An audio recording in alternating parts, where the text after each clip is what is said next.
Donc je suis Joanne Petit, je suis enseignant-chercheur en ergonomie. Je m'occupe aussi d'un master à l'Université de Bordeaux. Donc il y a des préoccupations là qu'on a évoquées moi aussi qui m'interrogent beaucoup. Là, je reviendrai peut-être dessus à la fin là, sur la question de former les ergonomes. Bon, on a souvent des réflexions, mais quand on parle de faire évoluer nos modèles d'intervention, évidemment, ça re-questionne aussi comment on prépare nos ergonomes pour aller travailler. Et je trouve qu'il y a quand même pas mal de choses qui sont évoquées aujourd'hui, qui re-questionnent beaucoup les structures d'enseignement. Alors peut-être 3 préalables que je n'avais pas prévus, mais 3-4 préalables par rapport à ce que j'ai entendu. Je suis arrivé que hier au soir, donc j'ai entendu qu'aujourd'hui, les débats. Ces 3 préalables qui ne sont pas du tout du même registre. Alors, le premier, c'est que, voilà, venant de l'extérieur, j'ai peut-être envie de souligner pour des étudiants, parce que manifestement, il y a beaucoup d'étudiants dans la salle, l'intérêt qu'il y ait des moments comme ça, intégrés dans les formations, parce que c'est des moments de formation, en fait, ce que vous êtes en train de vivre là, sous une autre forme, avec une participation de beaucoup d'intervenants praticiens, de chercheurs qui réfléchissent à ça. Et je trouve que c'est à souligner parce que ça tient souvent à des personnes qui tiennent ces structures-là. Et voilà, je voulais souligner que c'est très important.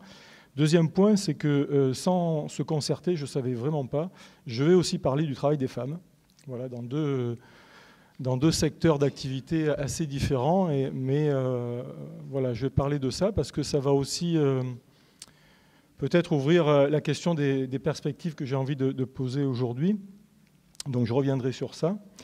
Et puis, ressouligner ce que Christophe et Gaëtan ont pointé tout à l'heure, c'est l'importance finalement de l'intentionnalité, finalement de l'activité de l'intervenant dans l'intervention. C'est très important. Moi, j'ai été formé comme ça, avec cette question-là qui est centrale. Mais c'est aussi important de produire des modèles d'intervention, parce qu'on les tordra, parce qu'on les transformera. Mais c'est important de les avoir en ligne de mire pour guider cette activité. Ça, c'est une première raison. Et la deuxième, c'est parce que c'est important aussi, je vais essayer de le raconter dans la demi-heure qui suit, c'est aussi important pour laisser des traces dans le fonctionnement de l'organisation sur laquelle on intervient.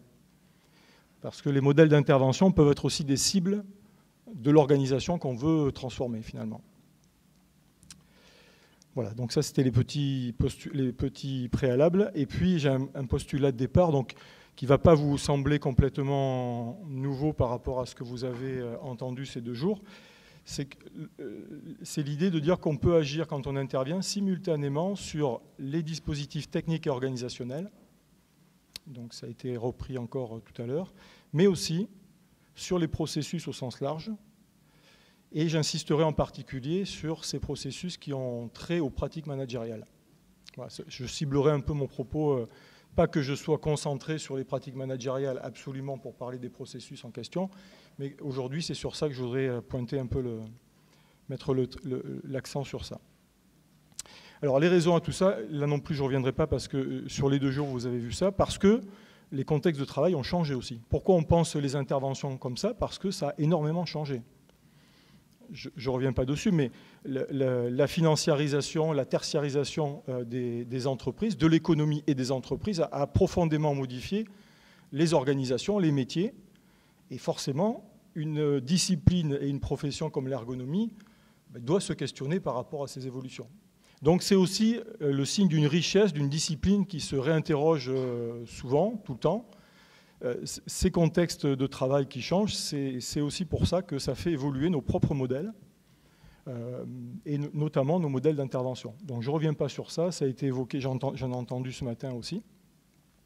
Mais peut-être aussi, c'est nous préparer à ce que sont les transitions sociétales en cours et à venir, et c'est peut-être aussi anticiper sur ce qui est en train de se passer dans la société et qui va percuter les entreprises pour faire évoluer nos modèles et essayer d'avoir des modèles qui répondent aussi à ces questions-là.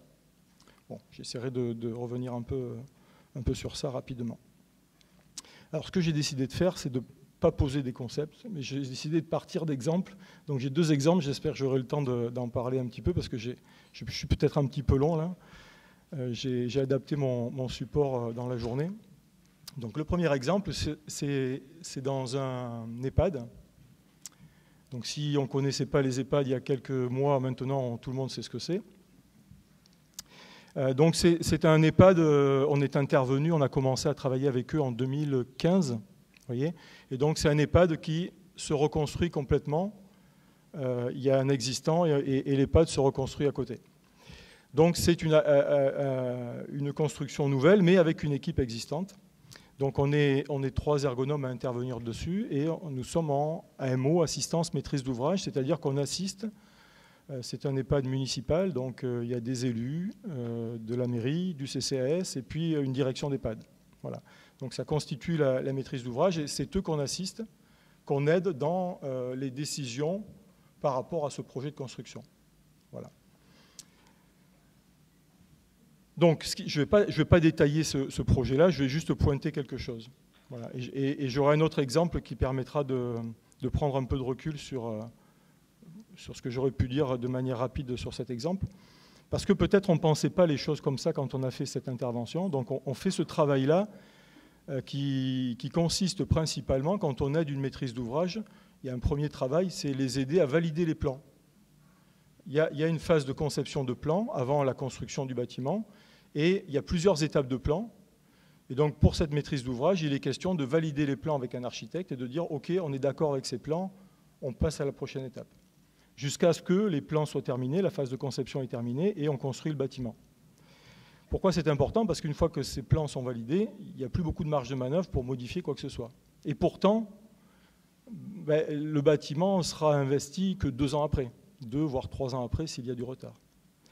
Donc c'est voilà, très important de les aider à faire ces validations de plans. Et donc pour faire ça, on a mis en place voilà, un dispositif participatif qui permet aux salariés de différents secteurs de l'EHPAD, de différents métiers, de pouvoir participer d'une manière ou d'une autre à faire la validation de ces plans et à proposer des choix de modification de plans quand c'était nécessaire. Donc, il y a une partie de notre travail qui est de faire des analyses de certaines situations, de certains métiers, d'élaborer des scénarios, de les faire valider par les salariés en question, et puis de faire des simulations avec eux pour transformer des plans. Voilà. Et c'est sur ça que je vais commencer à pointer un élément qui me paraît important dans les interventions, c'est que les groupes de travail ont commencé sans encadrement, parce qu'on a voulu que ce soit comme ça. Et puis, progressivement, l'encadrement. Alors, l'encadrement, principalement de la direction de l'EHPAD, c'est-à-dire la cadre de santé et la directrice. Et progressivement, elles sont venues dans les groupes et voilà, en ont retiré quelque chose. C'est sur ça que je reviendrai après. Alors, juste pour vous donner un peu voilà, l'ambiance de travail. Donc, faire des groupes de travail pour faire des simulations, c'est... Voilà, on travaille avec des post-it, avec les salariés, on essaye de comprendre un peu certaines situations, de les élaborer un peu plus que nous, on les a compris. Donc voilà, c'est très constructif en fait. Hein. On n'y va pas simplement avec notre propre vision, même si on a fait des analyses, en leur demandant est-ce que c'est ça ou pas ça. Il y a vraiment un travail pour revenir sur ce qui a été dit en termes de développement, et on construit des diagnostics. Sur ce qui a été dit tout à l'heure. Et là, je me retrouve parfaitement. C'est pour ça que la question de l'intentionnalité de l'intervenant est importante, parce que moi, j'ai déjà entendu et lu des choses autour de ça, fait par Catherine Tégère notamment, où la construction très participative du diagnostic portait vraiment sur ces méthodes-là et sur, je pense, les mêmes buts. Donc, il y a l'intentionnalité des intervenants. Il y a certains aspects qu'on a encore aujourd'hui qui sont relativement anciens. Donc voilà comment on travaille. Vous voyez, là, on essaye de refaire un process. C'était là ce que je vous montre sur l'élaboration, la distribution des repas. Hein, parce qu'on passait de 5 niveaux à 2 niveaux de niveaux. Et donc, il y avait 2 salles à manger. Et donc, les gens restaient au même niveau. Il n'y avait plus de déplacement, alors qu'avant, la salle à manger était en bas. Donc en fait, ça remet complètement les process de travail, il faut les remettre à plat, on ne travaille plus du tout de la même manière. Donc voilà, c'est ce qu'on fait. Donc nous, on élabore, ça n'a pas vocation à être lu, hein, ce que je vous montre. Hein. Nous, on fait ce travail-là d'élaborer des scénarios particuliers pour distribuer les repas. Donc il y en a plusieurs. Hein. On a des hypothèses particulières, avec les salariés, on les travaille, et puis on se rend compte qu'il y a peut-être plusieurs manières de distribuer les repas qui ont des avantages et des inconvénients.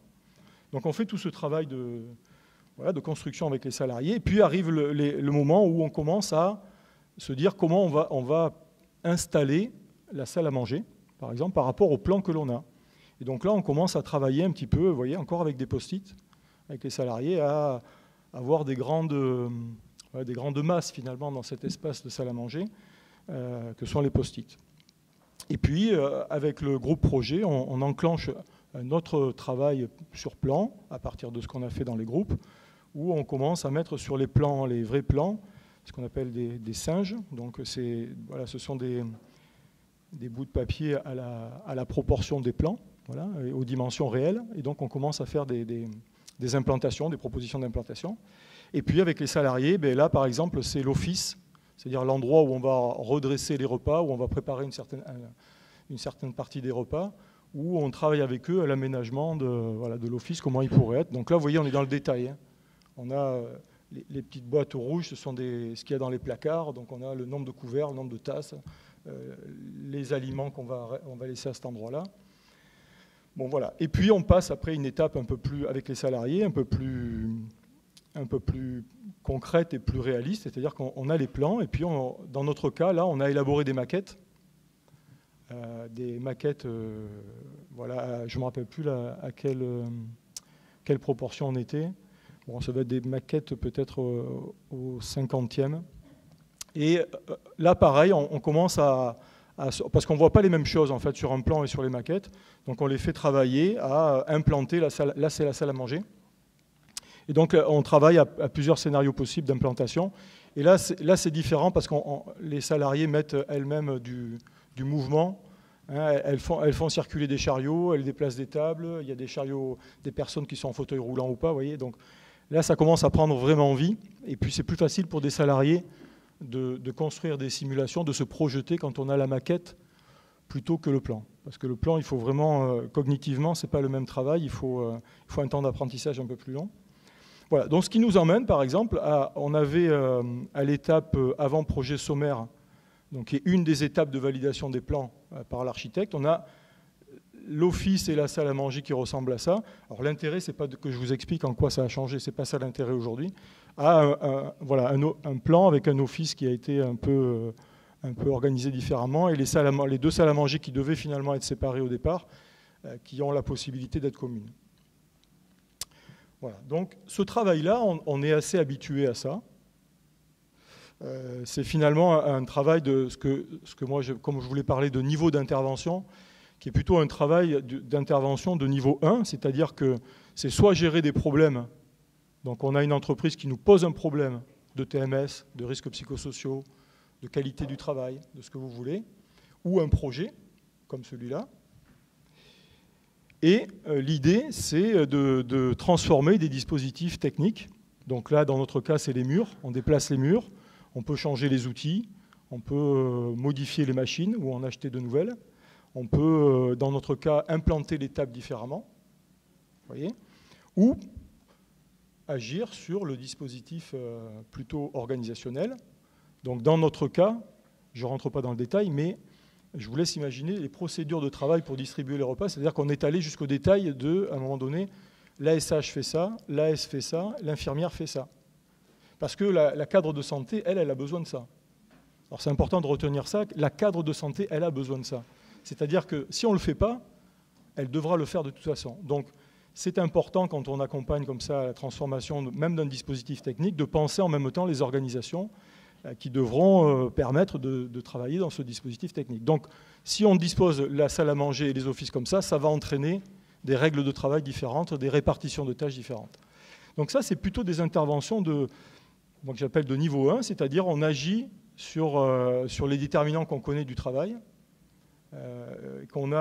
sur lesquels on nous a appelés. Et ça, je ne vais pas m'attarder plus là-dessus, c'est des choses qu'on a relativement modélisées dans nos interventions, qui sont sur des modèles anciens d'intervention, ce que tu évoquais tout à l'heure, Christophe. Mais quand on a fait cette intervention, on a aussi découvert, alors pas complètement découvert sans rendre compte au départ, sans avoir d'intentionnalité autour de ça, c'est pas vrai, je mentirais si je disais ça, mais ça nous a échappé en partie. Et parce qu'on s'est rendu compte qu'il y avait des formes d'appropriation, des méthodes et des démarches qu'on mettait en place par les responsables, notamment de l'EHPAD. Et par exemple, la cadre de santé et la directrice, c'est elles qui nous ont demandé, à un moment donné, de pouvoir participer au groupe de travail. Alors pas parce qu'elles voulaient, ou alors on n'a pas bien compris, pas parce qu'elles voulaient surveiller ce qui s'y passait, parce qu'elles avaient suffisamment vu ce que ça produisait pour se dire c'est efficace, il n'y a pas besoin de contrôler. Mais en fait parce qu'elles avaient besoin de voir comment ça se passait pour, sans qu'on s'en rende vraiment compte, en fait, s'approprier les démarches. Et en fait, quand elles ont commencé à venir et qu'on a commencé à discuter, on a mis en place un groupe de cadres, donc la directrice, la cadre de santé, plus les autres cadres de l'EHPAD, donc il y a la nutritionniste, le cuisinier, le médecin coordonnateur, etc.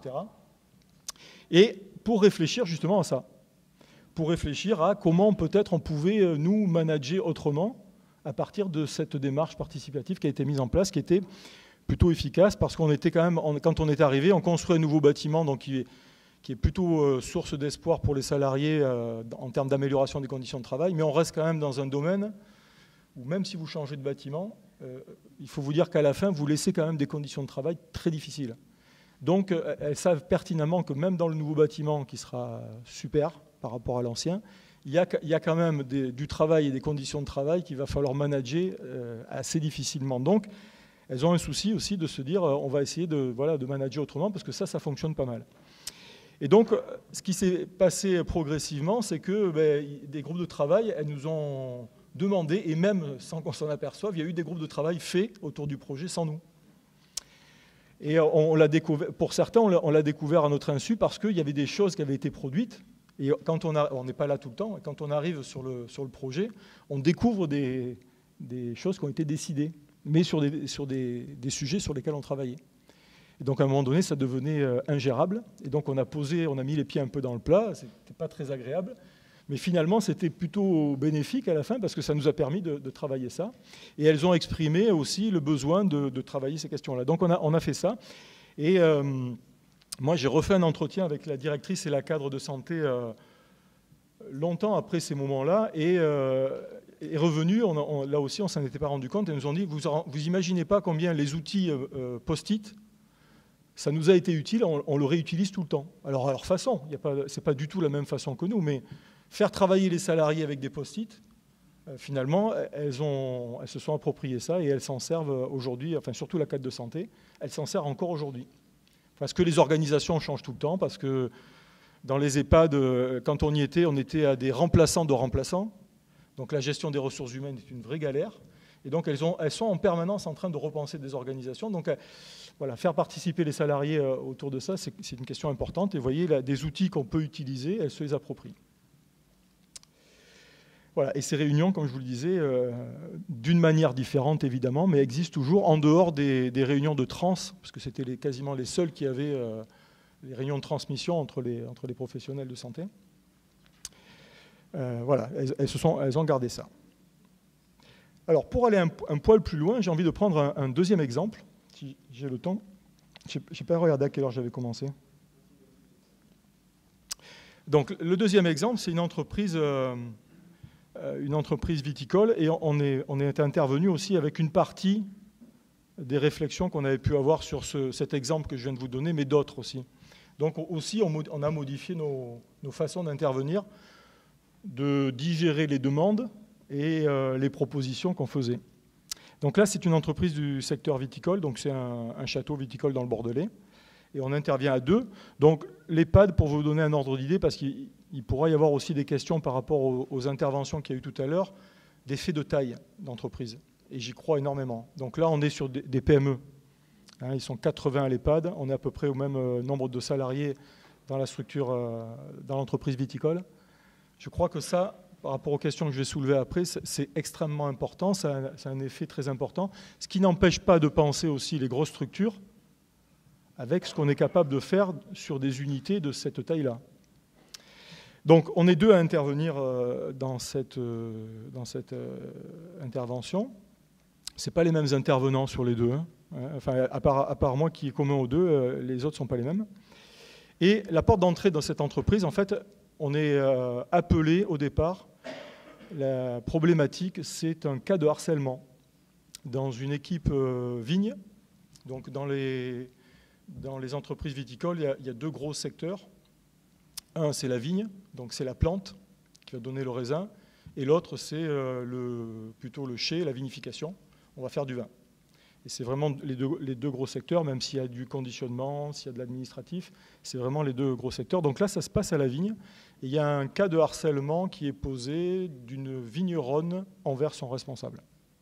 Donc on arrive dans ce contexte-là, et c'est DRH et directeur de ce château qui demandent en fait une formation action. Ils se rendent compte que leurs managers ne sont pas du tout préparés à ces dimensions-là de l'activité humaine, pour le dire un peu vite. Ils sont un peu dépassés par ce qui se passe, la situation a vraiment dérapé. Et donc, ils veulent une formation action aux risques psychosociaux. Voilà. Donc, on est très proche pour moi, on est très proche de la demande formation geste et posture. Hein, on a une idée qu'on va modeler le cerveau un peu différemment de nos managers pour qu'ils appréhendent ces questions-là différemment, et puis une boîte à outils pour gérer les conflits. En fait, c'est ça qu'ils attendent. Donc, on décide de s'engager là-dedans parce qu'on arrive à négocier. Donc, au début, c'est une formation. On arrive à négocier le fait qu'il y ait une partie action, c'est-à-dire qu'on travaille avec les managers et qu'en même temps, ils mènent des actions dans leurs équipes. Voilà, on arrive à négocier ça parce qu'ils ne comprennent pas, en fait. Ils ne voient pas l'intérêt. Ils n'arrivent pas à comprendre, ou on n'arrive pas à bien s'exprimer, mais ils ne comprennent pas l'intérêt de leur faire des choses sur le terrain. Pour eux, c'est l'apport de connaissances et de méthodes qu'il faut faire. Et donc, on est parti sur ça. Donc, d'abord, une formation action sur les questions de santé et de travail, hein, centrée principalement sur ce qu'ils souhaitaient, mais on y intègre aussi des questions sur les TMS, des problématiques sur les TMS au niveau santé.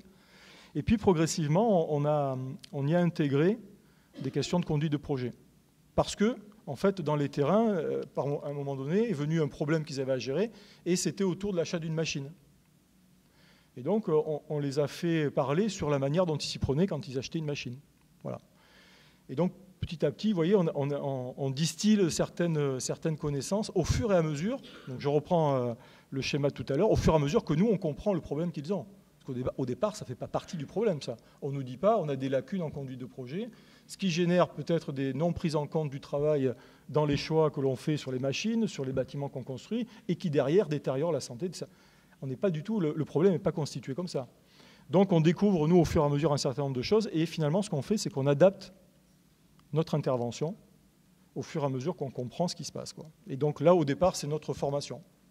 On instille progressivement des éléments qui correspondent à ce que nous, on pense être le problème. Vous voyez, donc on négocie au fur et à mesure, mais on construit finalement notre méthode au fur et à mesure.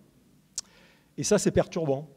C'est perturbant pédagogiquement pour dire à des étudiants, voilà les modèles, mais ce n'est pas ça qu'il faut faire. Et ce n'est pas ça que vous devrez faire en intervention. C'est perturbant pour nos interlocuteurs en face. Parce qu'en fait, soit vous leur avez vendu un modèle bien carré, et puis vous déviez de ce modèle-là, soit ce qu'on a fait un peu là, c'est que vous leur vendez quelque chose, et puis vous leur dites, ben, ça, on sait qu'on va le faire, mais après, on ne sait pas ce qu'on va faire. Donc, soit on ne contractualise pas là-dessus, ça peut être le choix, hein, on fait une partie d'un contrat, on dit on fait ça, et on voit après si on recontractualise, soit il faut qu'ils acceptent d'aller un peu à l'aveuglette, même dans le contenu de la formation. Voilà, donc c'est important parce que je vais revenir sur ça après au niveau méthodo. Et finalement, cette intervention, elle s'est construite. Maintenant, ça fait quelques années qu'on travaille pour eux. Ce n'était pas du tout l'intention au départ de travailler autant de temps avec eux. Et finalement, elle s'est construite plutôt comme un accompagnement, a posteriori, quand on regarde, un accompagnement des managers, un accompagnement vers des pratiques différentes pour les managers. Et donc, je vais juste pointer rapidement ce qu'on a fait pour vous montrer une dimension de l'intervention qui me paraît importante, qui peut-être... moi, j'ai un terme que je voudrais vous présenter, vous exposer. On pourra en discuter. Donc, l'intervention a commencé par une formation action manager. Et puis, très vite, on est parti travailler sur un problème de conditions de travail à la vigne. Et on n'a pas fait que écouter ce que nous racontaient les cadres, les managers de ce service-là. On y est allé. Parce qu'à un moment donné, on n'arrivait pas à décortiquer le truc. Donc, on est allé faire nous-mêmes des analyses. Vous voyez, donc, là, le débordement, on a vendu une formation action, on négocie avec nos interlocuteurs le fait de pouvoir aller au-delà de ce qu'on avait négocié au départ. On avait négocié un petit paquet d'observations, quelques jours d'observation pour mieux comprendre et faire notre formation de manière plus adaptée. À ce moment-là, on dit, OK, on a besoin de comprendre, de voir. Je vous donnerai l'exemple. On a eu la même chose au chai avec des erreurs. Ce qui peut se passer dans un chai, c'est que vous allez transvaser ce qu'il y a dans une cuve, d'une cuve à une autre, mais dans ce château, il y a 3 gammes de vins, et vous mettez ce qu'il y a dans la cuve du grand vin dans le 3e, par exemple. Bon, quand il n'y a pas beaucoup d'écart de prix entre les 3 appellations, c'est pas grave. Quand il y a un prix de x10, ça commence à grincer quand c'est en hectolitres. Donc la question d'erreur, de ce type d'erreur, prend des proportions énormes. Et donc on est parti d'un cas où il y avait le responsable voulait poser une sanction à un des salariés qui avait fait une erreur. Et on est allé voir, on a décortiqué une analyse type arbre des causes pour essayer de bien comprendre ce qui s'était passé. Et finalement, on n'a pas travaillé sur ça, on a travaillé sur les procédures, les fiches de travail qu'ils élaboraient le matin, les responsables, qui donnaient le matin, parce qu'il y avait quand même une manière de prescrire ce qu'ils avaient à faire dans la journée qui posait question et qui pouvait être interprétée de manière différente. Donc vous voyez, on a fait ça. Ensuite, on a fait une formation CSE. Voilà, une formation aux questions de santé au travail, aux questions d'analyse du travail. Et puis on a travaillé avec eux à l'élaboration d'un cahier des charges pour d'un cahier des charges pour un nouveau pressoir, à travailler avec le responsable, le maître de chai. Une façon de travailler qu'ils n'avaient pas. Un CSE qui travaille à élaborer un cahier des charges, ce n'est pas comme ça du tout qu'il fonctionnait. Il venait avec quelques revendications en réunion plénière de CSE. Il se heurtait avec leurs revendications à la direction et il n'avait pas du tout d'expérience de construction de ce type-là. Donc on a fait ça avec eux. On a travaillé avec eux sur la construction d'un nouveau bâtiment. Vous voyez, donc là, c'est un projet. Donc on n'est plus sur des questions de problèmes liés au travail. On a travaillé sur la mise en place de la taille, je vais revenir dessus, des vignerons, parce que dans ce secteur, là aussi, c'est un secteur très sexué, où le travail est sexué. C'est-à-dire qu'à des tâches particulières est raccroché un sexe particulier. Voilà, et même dans la fiche de poste et dans la fiche d'embauche, dans le contrat d'embauche. Donc vous voyez qu'il y a des questions de transition sociétale en cours qui sont en retard dans certains secteurs d'activité. Et ça a conduit, quasi en même temps, à mettre en place aussi un projet égalité homme-femme dans l'entreprise, qui était porté par la DRH, qui a permis de mettre à plat toutes les fiches de poste. Je vous dis ça parce que c'est des choses qu'on n'entend pas forcément souvent de la part du travail des ergonomes, mais très, très honnêtement, je n'avais jamais fait. Que j'avais jamais fait comme ça. Mettre à plat toutes les fiches de poste et me servir de mon métier d'ergonome, d'analyse du travail pour faire ça, je ne l'avais jamais fait. Mais on l'a fait là. On l'a fait et je reviendrai sur les raisons pour lesquelles on l'a fait. Voilà. Après, on a travaillé sur un projet de réaménagement du conditionnement. Et aujourd'hui, on est sur un projet où on remet à plat toutes les fiches de poste des cadres, de tous les cadres, et on remet complètement à plat avec eux les lignes hiérarchiques. Donc il y a des créations de postes, il y a des changements de tâches des cadres, il y a des changements de pouvoir de décision. Voilà, on est en plein dedans, mais ça a permis d'aboutir à ce type de travail-là. Bon, je vous dis pas tout ça pour dire c'est un modèle d'intervention, c'est ça qu'il faut faire. C'est plutôt sur un autre registre que j'ai envie de discuter de ça, mais je vais revenir juste après. Donc, ce qui me paraît important dans ce qu'on a fait, c'est plutôt le fait d'implanter des boucles de régulation. Parce que finalement, c'est ça qu'on a fait, je pense, le mieux, en termes d'objectifs et puis de méthodologie. Et par exemple, sur les problèmes de travail, à la vigne, il y avait le cas, il n'y avait pas que ça, mais il y a un cas qui a été assez symbolique, c'est qu'ils sont passés au bio dans cette entreprise. Donc ils sont passés au bio avec tout ce que ça implique. Notamment, on sort tout ce qui est matière plastique et matière en métal autour de la plante. Donc, vous savez, les pieds de vigne, ils ne sont pas tous partout pareils, mais dans le Bordelais, il y a le cep de vigne qui est comme ça. Vous voyez, la grosse partie du pied de vigne. Et puis après, il y a des sarments qui partent, qui vont faire les feuilles et les tiges de l'année, les grappes. Et quand on a taillé cette partie-là, donc il reste ces deux bouts-là. Et en fait, il y a un travail qui est fait par les femmes, qui est d'attacher le cep de vigne à un piquet qui est enterré, et puis à des fils de fer. Alors au départ, quand ils sont jeunes, c'est pour pas qu'ils bougent de trop, pour que la racine prenne bien, s'implante bien. Quand ils sont plus gros, c'est parce que quand les tracteurs passent, ou les chevaux, parce qu'ils sont avec les chevaux, si le pied est bousculé, le fait qu'il soit attaché, en fait, empêche qu'il s'arrache. Donc avant, ça se fait avec du liant, c'est une espèce de tissu, et dedans, il y a un fil de fer. Donc c'est assez malléable. Et là, il passe à du vime. C'est de l'osier, en fait, c'est une matière naturelle qui fait des tailles différentes et qui est beaucoup plus difficile. Voilà, c'est de la matière vivante qui est beaucoup plus difficile à manipuler. Et en fait, quand ils ont mis ça en place, donc on est en pleine formation action, ils disent on va mettre le vime en place, nos responsables, et donc ils font l'information aux salariés, ils leur expliquent, etc. Et puis 15 jours, 3 semaines après, on revient en formation, ils nous disent on a fait tout, qu'est-ce que vous nous avez dit et ça ne marche pas. C'est le bazar, on a de l'absentéisme, on a deux personnes absentes, dont une avec des problèmes au coude, ça n'arrête pas de râler, ça ne marche pas, quoi. Et donc c'est là où en fait on est allé dans la vie, on est allé observer, et on s'est rendu compte finalement qu'il y avait quand même plein d'éléments qui permettaient de regarder cette situation différemment que simplement des femmes qui ne voulaient pas changer dans leur travail. Et en fait on s'est rendu compte qu'il y avait des vimes qui avaient des tailles vraiment différentes de diamètre. Et donc la force pour faire le geste, parce que ce sont des boucles assez complexes à faire en termes de nœuds, et encore plus avec le vime. Donc en fait, ce qui se passait, c'est qu'elles avaient carrément à réapprendre un geste professionnel, qui n'était pas le même, et qu'elles le faisaient avec du matériau qui n'était pas toujours le même, alors que le fil de fer qu'elles avaient avant était toujours le même. Donc la force nécessaire pour le manipuler était la même. Et donc là, on a mis en place des petits groupes de travail, quand on a vu ça, avec les vigneronnes, et ça a été mais vraiment super. D'abord, elles n'avaient pas du tout l'habitude de se retrouver hors des vignes pour discuter. Alors, il faut imaginer qu'elles travaillent par parcelles. Elles ont chacune leur parcelle, donc elles ne se voient pas. Hein. On est sur 100 hectares. Elles sont par binôme, donc autant vous dire qu'à part à l'embauche, elles peuvent se croiser quand elles viennent chercher leur matériel. Sinon, dans la journée, elles ne se croisent jamais. Donc là, de fait de se retrouver en salle, avec du vime, à réessayer de faire le geste, enfin chacune montrer les gestes qu'elle faisait pour expliquer comment elle pouvait s'y prendre. Et c'était très difficile d'expliquer, donc elles ont fini par faire.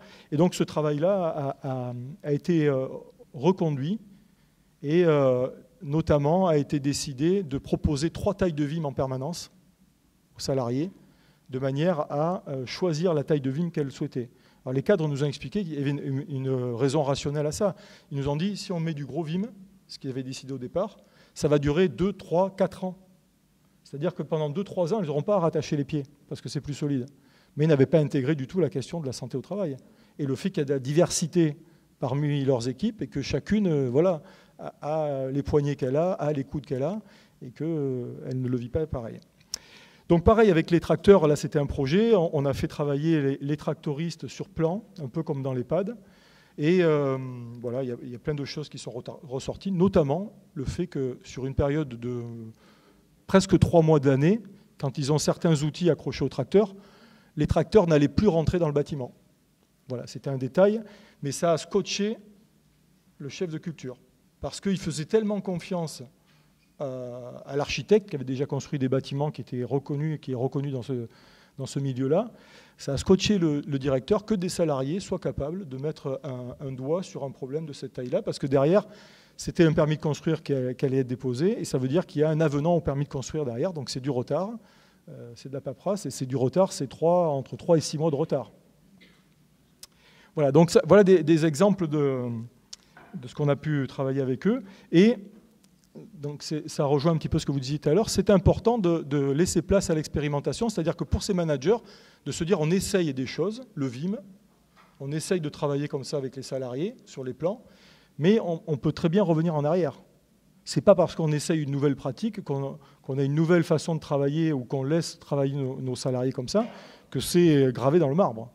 On est tout à fait en capacité de modifier ça. Et ça a été, je crois, aussi un élément important pour eux.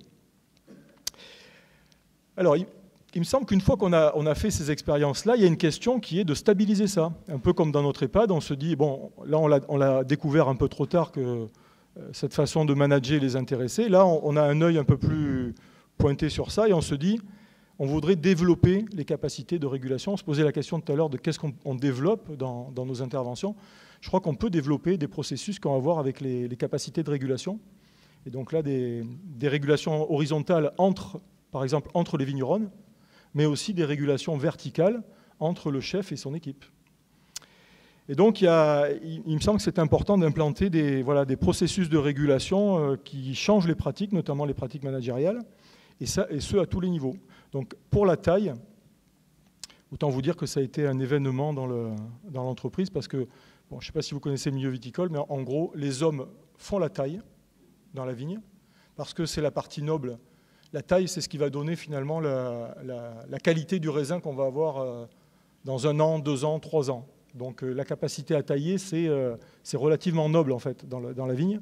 Et les femmes ramassent les bois que laissent tomber les hommes, les vignerons. C'est caricatural, mais c'est comme ça. J'exagère pas quand je dis ça, le modèle est comme ça. Donc quand on dit on va essayer de faire tailler les femmes, mais pour des raisons... Alors il y a des raisons, d'après vous, quelles sont les raisons principales? D'égalité femmes-hommes. Donc ça c'est intéressant, c'est noble. Mais pas que. Ce matin, on a entendu parler de questions de performance. Si on permet aux femmes de tailler, la taille, en fait, pour un chef de culture, c'est de la commencer le plus tard possible dans la saison, c'est-à-dire quand la sève est bien descendue. Donc souvent après novembre. L'idée, c'est chez nous, si on démarre avant novembre, on n'est pas certain de ne pas trop abîmer la plante. Donc on essaye de démarrer début décembre. Mais on n'est pas à l'abri, il faut la terminer avant que la sève reparte. On n'est jamais à l'abri de savoir exactement à quelques jours près quand ça va redémarrer. Donc quand on est en bio et qu'on ne met pas trop de produits, la question de la vivacité de la plante est très importante et donc on accorde encore plus d'importance à cette période de taille. Donc on la diminue le plus possible en gros. Donc si on permet aux femmes de faire la taille, aujourd'hui trouver des personnes qui taillent, c'est peine perdue. Il y a plein de châteaux qui ne trouvent pas de tailleurs parce qu'il n'y en a pas. Donc on ne demande pas d'intérim, surtout quand on a un niveau d'exigence qualité qui est important. Donc on a besoin d'avoir ses ressources propres. Donc permettre aux femmes de tailler, c'est permettre au chef de culture de garantir une taille de qualité dans les délais qu'il lui faut. Donc vous voyez, il y a une question aussi de performance là derrière. Je ne suis pas certain que si on avait mis ça simplement sur l'idée de faire de l'égalité femmes-hommes dans l'entreprise, ça ait excité plus que ça le chef de culture. Je ne suis pas sûr du tout. Et a posteriori même, c'est certain. Donc il faut essayer d'une manière ou d'une autre, essayer de tenir ces enjeux-là. Et là, il y a des enjeux d'organisation et de performance importants. Donc ce qui s'est passé pour la taille, c'est que nous, on a disparu du dispositif. On est parti de la vigne, on n'y est pas retourné. Et en fait, ce qu'on avait commencé à mettre en place avec les vigneronnes, entre elles, et puis avec leurs chefs, des moments de discussion sur le travail, ils ont continué à le faire, ce qui a permis quand même de laisser... On est à la 3e année, où en fait les femmes continuent à tailler, mais avec des objectifs différents. C'est-à-dire qu'elles ont commencé à d'abord tailler des cépages particuliers qui sont plus faciles à tailler. Elles sont passées au 2e cépage, mais ils ont baissé les objectifs de rendement de 600 pieds journée à 400. Vous voyez le dispositif d'apprentissage que ça a permis pour y arriver. Et ça, c'est pareil. Si on n'a pas une direction qui est alerte sur ça, c'est-à-dire quel est l'intérêt de faire ça, que ça va prendre du temps, et qui n'est pas dans la boucle depuis le départ, je ne suis pas certain que, d'abord, le chef de culture ne l'aurait pas porté, parce qu'il tirait plutôt dans le sens inverse. Et c'est bien la direction qui a permis de décider de tels objectifs et qui a poussé un peu son management intermédiaire à le faire comme ça. Bon, je passe sur ça parce que là, je suis en train de déborder complètement le temps. Et ça a permis de structurer aussi la collaboration entre ces managers intermédiaires. Donc là, principalement, chef de culture et maître de chai, avec la direction du site, avec la direction du château, parce qu'ils ont fait, on leur a pas imposé, mais on leur a dit faites des réunions de direction avec vos managers intermédiaires. Ils en faisaient plus. Et discuter de ce qui est en train de se passer, là, qu'on a mis en place, discutez-en avec eux. Faites des réunions, on n'a pas le temps, mais faites des réunions tous les lundis, ça s'est soldé, tous les lundis de 8 à 9, une réunion sur ça. Voilà. parce qu'il faut aussi l'adapter à leur propre activité, à leur propre problématique. Et donc, ils ont fait ça. Et donc, ça, ce sont des choses qui perdurent. Et ça a permis de stabiliser des formes de boucles de régulation qui nous échappent complètement maintenant, donc qui se sont appropriées, qui ne sont peut-être pas celles qu'on souhaiterait, où les problèmes qui sont exposés ne sont peut-être pas les mêmes que ceux que nous, on remonterait, vous voyez, mais c'est une manière de réguler qui est la leur et qui a une certaine efficacité pour prendre en compte le travail, ou certains problèmes de travail. Donc ça, bon, ça revient un peu à ce que vous souleviez ce matin, Céline, là, sur la question de la genèse organisationnelle. Ça permet, ces formes de régulation, ça permet de s'adapter en permanence, l'organisation. Ce que souhaite la cadre de santé avec ces modes participatifs, c'est une autre façon, peut-être moins coûteuse pour elle, d'adapter son organisation en permanence. Pour eux, c'est soit des projets, soit... là, on est en train de retravailler la planification de toutes les activités à la vigne, sur toute la saison. Et donc, cette manière participative, c'est aussi une manière pour ces managers de préparer différemment, parce qu'ils ont du mal à replanifier l'activité à la vigne. Donc, c'est une manière différente de gérer ça. Donc, ça c'est une question importante pour nous, parce que même si ce n'est pas nous qui le faisons, c'est quand même vont se poser mieux, je pense, des questions de santé. Parce que les vigneronnes, quand elles parlent de leur travail, elles posent des questions de douleur qu'elles ont, elles posent des questions de santé qu'elles anticipent parfois. Et ça, ce n'est pas forcément ce que ferait un manager seul quand il va penser l'organisation.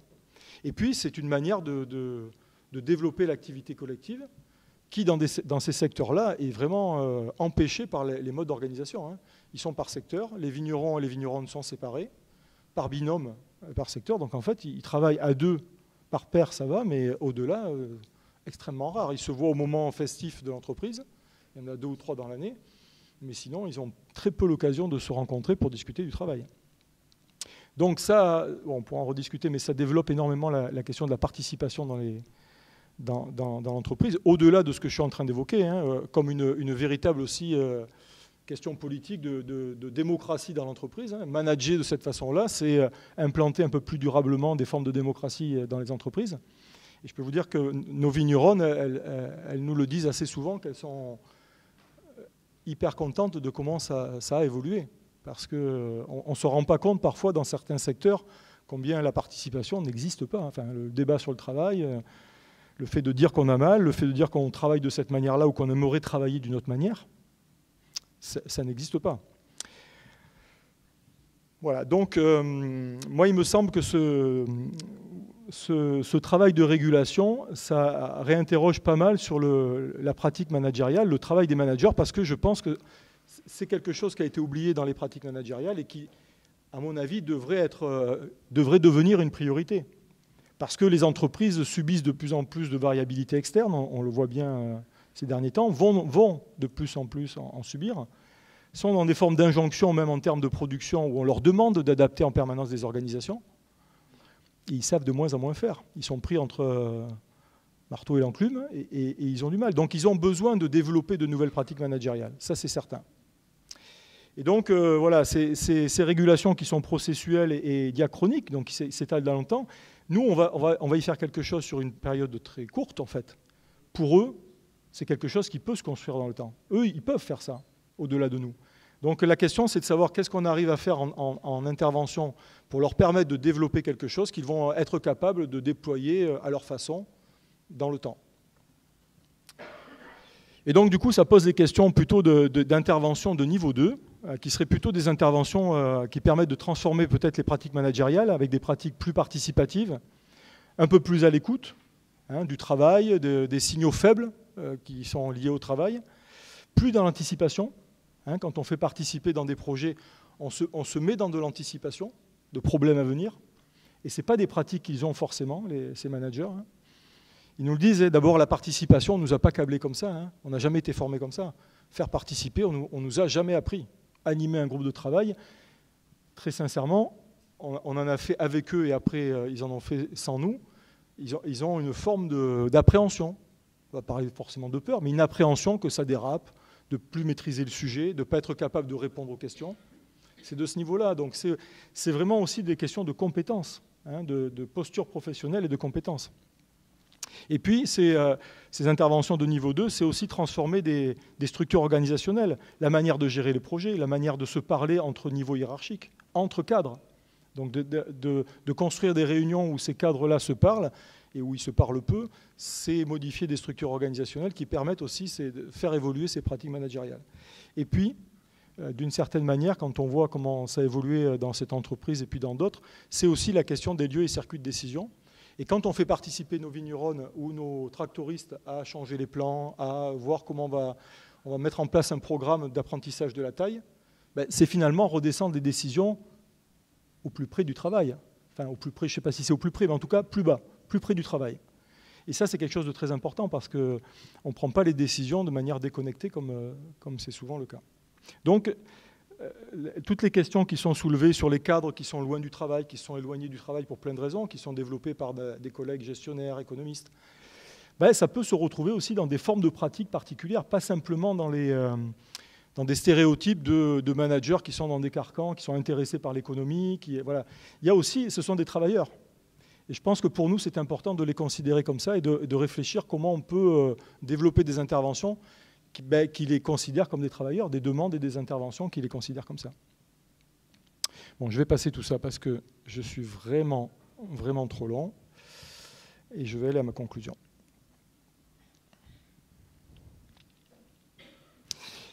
Sur les perspectives que je voulais soulever par rapport à ça, il me semble qu'il y a une idée de préparer un peu mieux les organisations, les entreprises aux problématiques qui sont à venir. Par de plus grandes capacités à réguler, à anticiper, à s'adapter, à stabiliser les choses, dans un monde où ça ne l'est pas, tout ça, où on anticipe peu, où on stabilise peu, où ça déstabilise, et notamment, je pense, en préparant les managers à travailler différemment. Je pense que ça, c'est une voie assez importante parce que, et je pense qu'en ergonomie, on sera les seuls à l'apporter comme ça, par la voie du travail des managers, notamment. Et donc, il y a, bon, si on veut le dire un peu de manière un peu plus, je ne sais pas comment dire ça, mais bon, si on veut se projeter un peu plus ou prendre du recul, je pense qu'il y a une question de transition sociétale qui est en train de se poser différemment depuis quelques années. Alors, ça a été précipité ces 2 dernières années avec la crise sanitaire, hein, on s'est rendu compte de plein de choses, on a voulu précipiter d'autres choses, mais quand même, c'était en cours depuis un moment. On voit bien qu'il y a des choses qui sont en cours depuis un moment. Donc, il y a des questions de société qui vont venir percuter les entreprises. La question femmes-hommes, il y a des entreprises qui commencent à anticiper. Celle où on est à la limite, parce que là, elle était tellement border par rapport à ses contrats qu'elle était obligée de se mettre dans la légalité. Mais elle est allée plus loin. Elle a anticipé aussi le fait de former ses vignerons à la taille, donc de faire ça de manière durable. C'est très difficile. Hein. Là, je montre des côtés plutôt jolis de l'intervention. On est passé par des phases très, très négatives de managers qui résistent à ça, hein, de vignerons qui résistent à ça. Mais ça avance. Voilà, parce que si on dit les femmes taillent, concrètement, ça veut dire que les hommes vont ramasser les bois, les piquets, les sarments, ce qu'ils n'ont jamais fait. Et ce qui est culturellement, pour eux, très dégradant. Donc ça veut dire que les managers doivent construire aussi le fait qu'ils donnent ces tâches-là aux vignerons.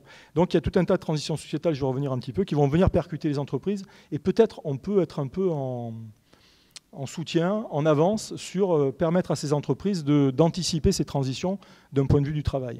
Et puis il y a aussi la question il y a des travaux de recherche sur ça, notamment Blanche Ségrestin, qui est en sciences de gestion, qui travaille sur qu'est-ce que produisent nos entreprises.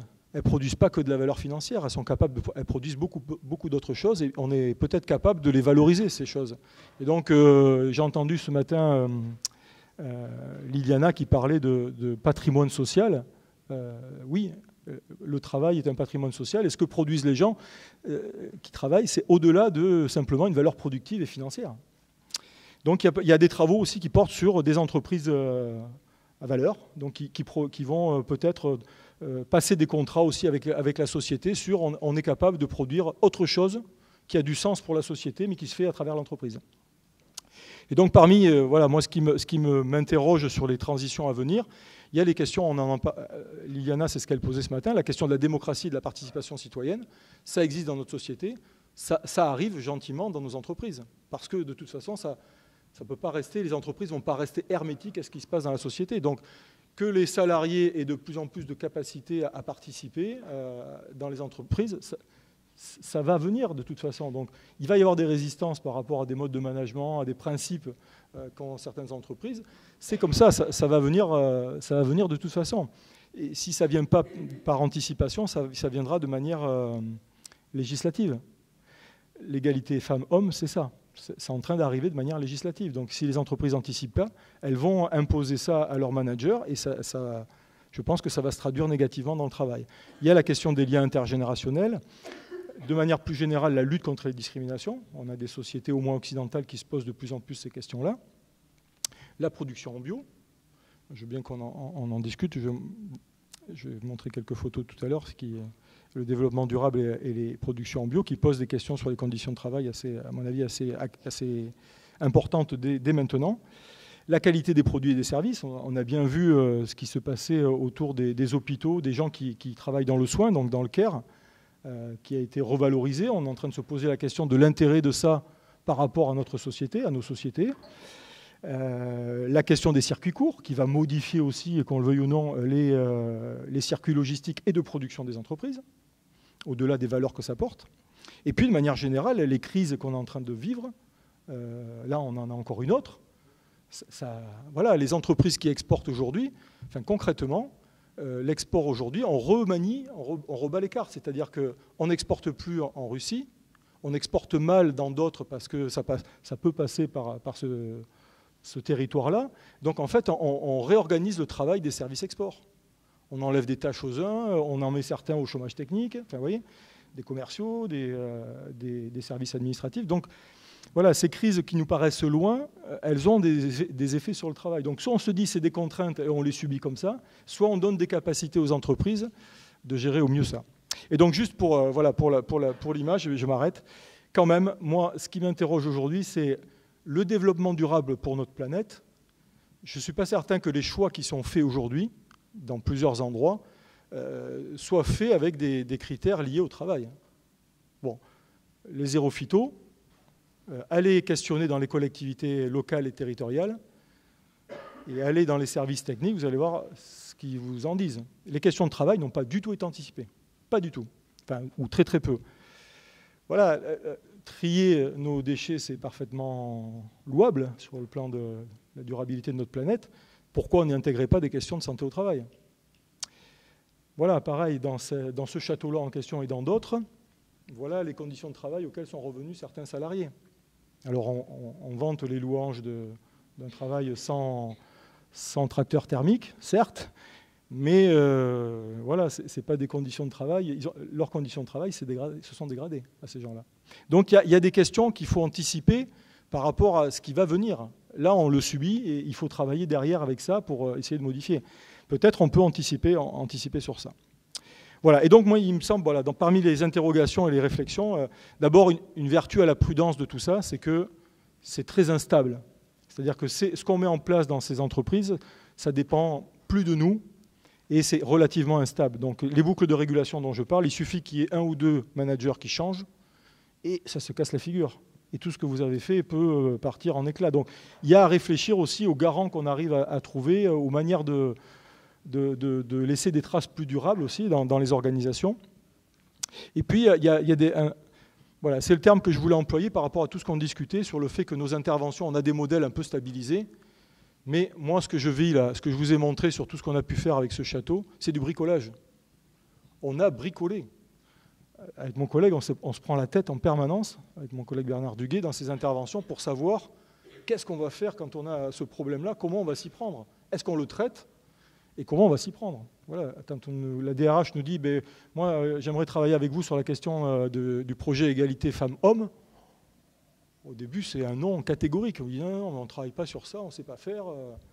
Et donc, on réfléchit à quel est l'intérêt de le faire et comment on va s'y prendre. Donc, c'est vraiment du bricolage. Voilà. Et donc, on a nos beaux modèles en tête et finalement, on bricole entre des formations actions, de l'intervention.